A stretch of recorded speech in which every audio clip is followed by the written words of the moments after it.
Shalom Uvracha, bienvenue à tous, Parashat Beshalach. Beshalach Paro et Ta'am.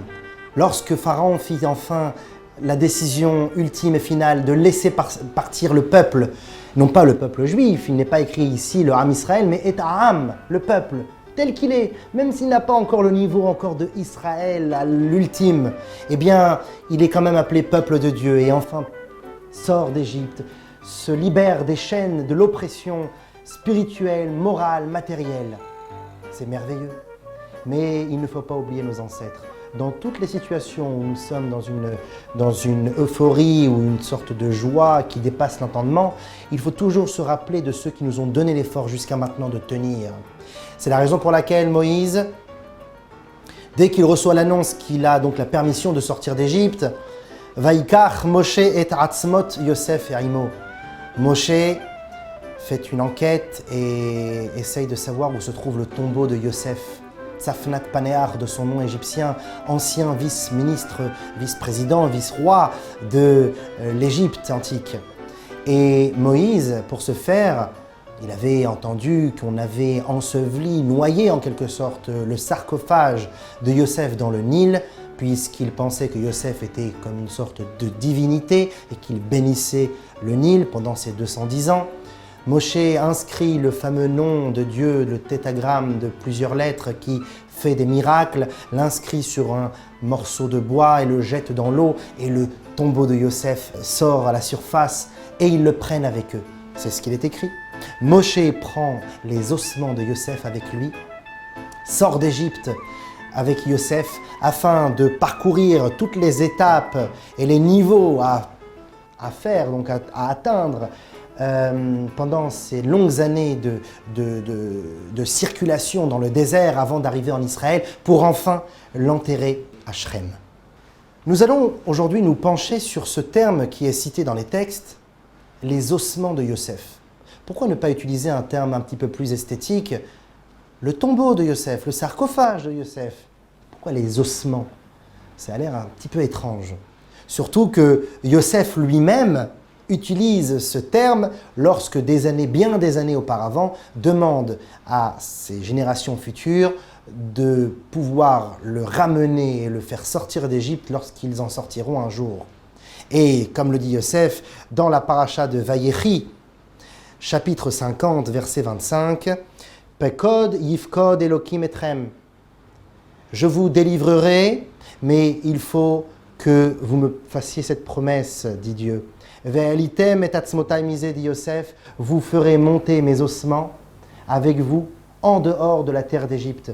Et il utilise encore une fois le terme ossement. Donc ce terme n'est pas anodin, il est précis. Si on a utilisé le mot ossement pour Yosef dans différentes situations, c'est qu'il a ici une précision. Quelle est cette précision de l'ossement? Atzamot, aitzem, l'os, le squelette, les ossements, sont une partie physique du corps humain qui fait guise de fondement, de fondation, de fermeté, de solidité, qui fait tenir le corps et le maintient en corps physique bien tenu. Eh bien, cette capacité d'être profondément ancré dans le corps et pour autant le faire tenir, de manière spirituelle, on appelle ça l'essence. Atzamot, atzmut. Les ossements, atzamot, et atzmut, l'essence. Yosef fait guise de fondement, de profondeur, mais surtout d'essence. Et c'est ce que Moïse voulut faire. Il ne voulait pas laisser l'essence de Yosef en Égypte. Il nous a certes accompagnés pendant ces années d'asservissement, il a été pour nous un étendard, mais maintenant il faut qu'il monte avec nous car ce Haïtsem, cette essence de Yosef doit nous accompagner pendant les longues tribulations que nous allons bientôt vivre. Quelle était cette essence de Yosef? On le voit simplement dans la Genèse, chapitre 30, verset 24. Le nom, en guise d'introduction, le nom est très important dans le judaïsme. Car comme vous le savez, Dieu crée le monde avec les lettres. Les lettres, ce sont comme des petits secrets qui forment la matière et qui donnent des forces et des énergies à celle-ci. Et le nom de Yosef n'est pas anodin.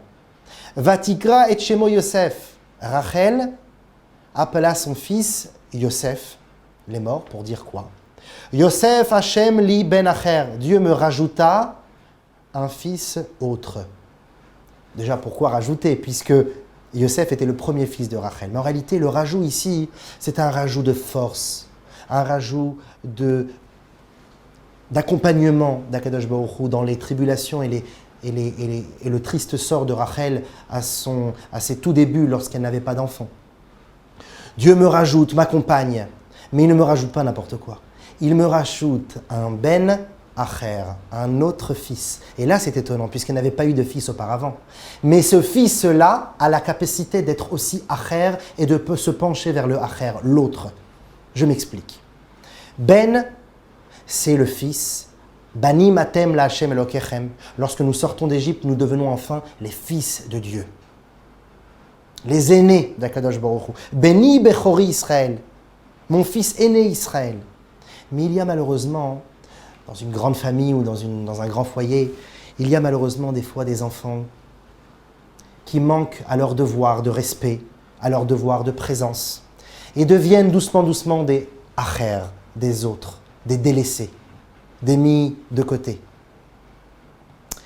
Eh bien Yosef, avec sa perception des choses, et avec sa tolérance et son amour extrême, se penche même vers celui qui est appelé Acher et le libère, le délivre de ses chaînes spirituelles.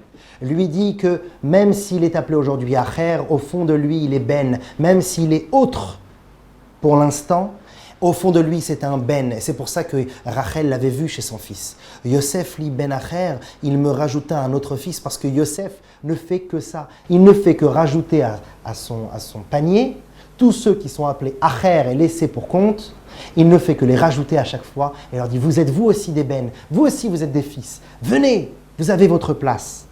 Et Moïse ne voulait surtout pas se défaire de cette force. Il en avait vraiment besoin. Vous savez, lorsque le peuple juif sortit d'Égypte, tous les peuples avoisinants, toutes les civilisations et les empires qui avaient entendu de l'exploit hébreu face à l'Égypte ont pris terreur, ce n'était même plus une peur, mais une terreur de s'approcher du peuple juif. Il n'y en a eu qu'un, descendant d'Esav, qui lui savait qu'il allait les perdre face à la divinité, mais voulait prouver au monde entier qu'il était capable, dans son insolence, de déstabiliser le peuple juif, de leur montrer qu'il n'a pas peur. C'était Amalek, le peuple des Amalécites. Le peuple de Amalek n'a pas attaqué n'importe qui, n'importe quand. Il avait une stratégie. Quelle était sa stratégie? Dans le désert, les Juifs étaient entourés de nuées. Des nuées de gloire, des nuées de protection, comme une sorte de grande bulle écran protectrice, qui les donc protégeait du soleil, et ratissait le terrain, des animaux sauvages, la fraîcheur, le bonheur. La manne passait à travers cette nuée également. Mais cette nuée était faite pour ceux qui croyaient en Dieu et s'attachaient à lui. Malheureusement, ceux qui étaient douteux et qui se laissaient aller avec le temps, étaient recrachés, étaient lancés, étaient délaissés par cette nuée. Et se nommaient à ce moment-là des Acherim, des autres. Mais en réalité, le texte nous le dit clairement, on les appelait les Nechashalim, on les appelait les faibles. C'est pour ça que quand Amalek vient attaquer, il vient attaquer avec sa froideur en disant « Mais toi, de toute façon, ça ne sert à rien que tu essayes de t'arranger. Ça ne sert à rien, tu es un acher, tu es un faible, tu as été recraché même de la nuée. Et c'est toi que je vais attaquer en premier. » Et c'est ce que fit Amalek. Il attaqua ceux qui étaient faibles parce qu'ils n'avaient plus confiance en eux. Ils étaient devenus des acher. Et c'est là où Moïse vient en action. Et qu'est-ce qu'il fait? Il envoie son élève, son fidèle disciple, Yehoshua, pour se battre et livrer bataille avec Amalek, contre Amalek, sur Amalek. Et ce Yehoshua, il descend de quelle tribu? De Yosef. Yehoshua est la réincarnation de cette idéologie yoséphique, idéologie qui n'est pas seulement un précepte, mais une véritable façon de vivre, un état d'esprit. Celle de dire que personne n'est jamais appelé autre, personne n'est jamais loin. Ma force, Yosef dit, ma force c'est de pouvoir ramener même ceux qui sont éloignés. Et c'est ce que Yehoshua fera. Et c'est pour ça qu'il est écrit dans Ovadia, chapitre 1, verset 18, « Ve'aya bet Yaakov esh » La maison de Yaakov était comme du feu. « Bet Yosef lehava » La maison de Yosef était comme flamme. Ou « Bet Esav lekash » Et la maison de Esav était comme du foin, des herbes. Et lorsque le feu ou la flamme atteint ces gerbes de blé, ça brûle tout de suite. Et Amalek descendait de Esav. Mais la manière de s'y prendre de Yosef n'est pas la même que Yaakov. Yaakov, c'est le feu dévorant, alors que Yosef, lui, c'était la flamme. Cette petite flamme qui est douce en réalité, qui ne vient pas attaquer, mais qui vient libérer, qui vient découvrir quand l'autre que l'autre a des capacités qu'on ne retrouvera nulle part ailleurs. Il a une véritable existence propre à lui, et sans lui, il manque dans le décompte du peuple juif. C'est ce qui nous amènera à la Géoula finale. Lorsque nous partons vers la délivrance finale, délivrance personnelle, délivrance générale du peuple juif, nous devons nous armer des forces de Yosef, celle de ne laisser personne derrière. C'est la raison pour laquelle, comme on l'a dit plusieurs fois dans les cours, 1/5 des Juifs sortirent et furent libérés d'Égypte. 80% y restèrent. Mais lorsque viendra la libération finale, la rédemption finale, aucun Juif ne sera laissé derrière, car il sera le fruit de la force de Yosef. À la semaine prochaine.